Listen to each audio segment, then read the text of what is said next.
একটা ভাই যেভাবে কান্না করতেছে একটা বোনের জন্য, ঠিক আছে, এটা মানে আল্লাহর আরশ পর্যন্ত কাঁপা জায়গা। আর মাদার চোখ ধরে এখনো পর্যন্ত কোনো প্রতিক্রিয়া নাই।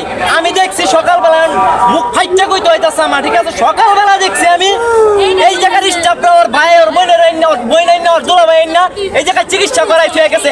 আমি আর বাস্তব আমার বাইনচুদের বাচ্চারা তোর বইন এই লোকের বইন না, হ্যাঁ এই লোকের বইনটা কি বইন না? ওর বইন যদি এই হাসপাতাল ঢাকা মেডিকেলের হাসপাতালের বইন যদি বই নিতে পারে। Blood cancer. ভাই আপনার নাম কি? আমার নাম মাহফুজুর রহমান। বোনের নাম জি লক্ষ্মীপুর থেকে। যে জায়গাতে পানি বেশি সেই জায়গাতে আমার ঘরে পানি, আমরা পানি না বাইর করতে পারি না। এখন আজকে এরকম অসহায় দুই চারজন আছে, এরকম অসহায় মানুষ আপনারা কি এখন আমরা কি করার? আল্লাহ মাহবুব নাই,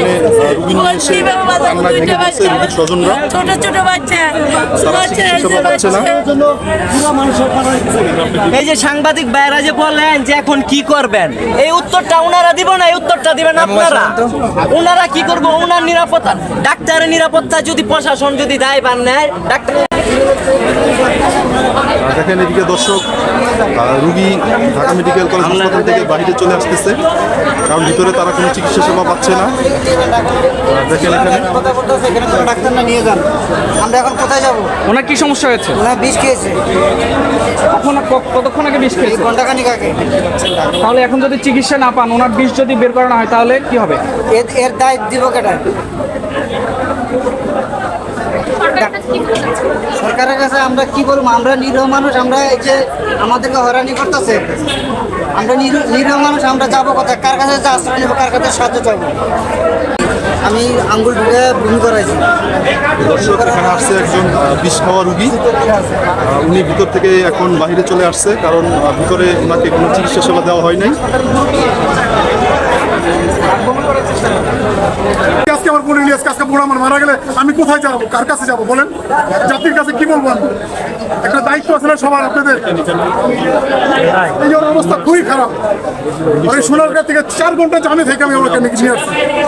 এখন আমি কোথায় যাবো ওনাকে নিয়ে? আমি সোনারগাঁ থেকে আসছি।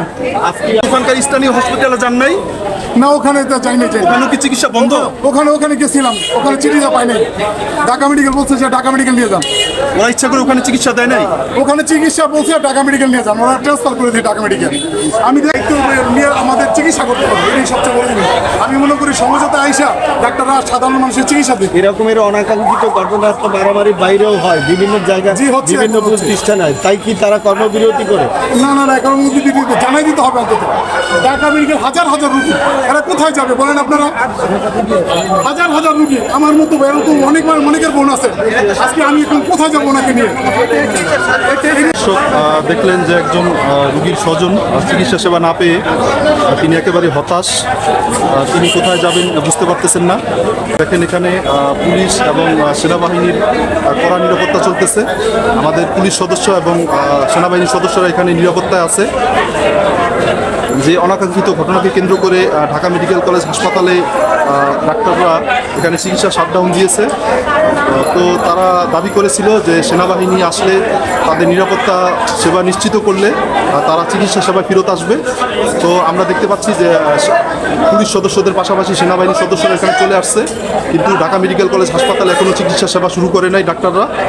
তারা পুরোপুরি শাটডাউন ঘোষণা করে এখন ঢাকা মেডিকেলের বাহিরে অবস্থান করতেছে। রুগীরা একেবারেই দিশেহারা অবস্থায় আছে। বর্তমানে এখানকার অবস্থা একেবারে হাতের নাগালের বাইরে চলে গেছে। দেখেন দর্শক, একজন ব্লাড ক্যান্সার রুগী আসছে এখানে।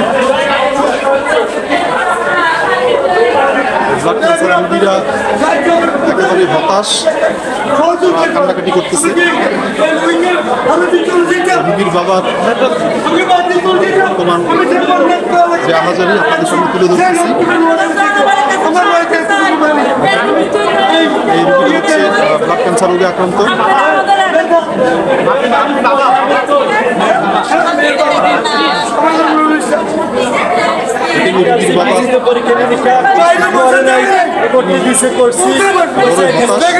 নিয়ে আসছেন এখানে চিকিৎসা করানোর জন্য। দেখেন ঢাকা মেডিকেল কলেজের জরুরি বিভাগের যেই রুমের যে দরজাগুলো যেখানে চিকিৎসকরা চিকিৎসা সেবা দিয়ে থাকে এখানে দরজার মধ্যে তালা লাগানো। যেহেতু ডাক্তাররা এখানে অনাকাঙ্ক্ষিত ঘটনার পরে তারা দাবি করেছিল যে তাদেরকে যদি সেনাবাহিনীর পক্ষ থেকে নিরাপত্তা দেওয়া হয় তাহলে তারা চিকিৎসা সেবায় ফেরত আসবে, কিন্তু সরকারের পক্ষ থেকে পুলিশের পাশাপাশি সেনাবাহিনীর সদস্যদের এখানে মোতায়েন করার পরেও কোনো রকম চিকিৎসা সেবা এখন পর্যন্ত চালু হয় নাই। এখন পর্যন্ত একজন ডাক্তারকেও জরুরি বিভাগের আশেপাশে এবং ভিতরে দেখা যায় নাই।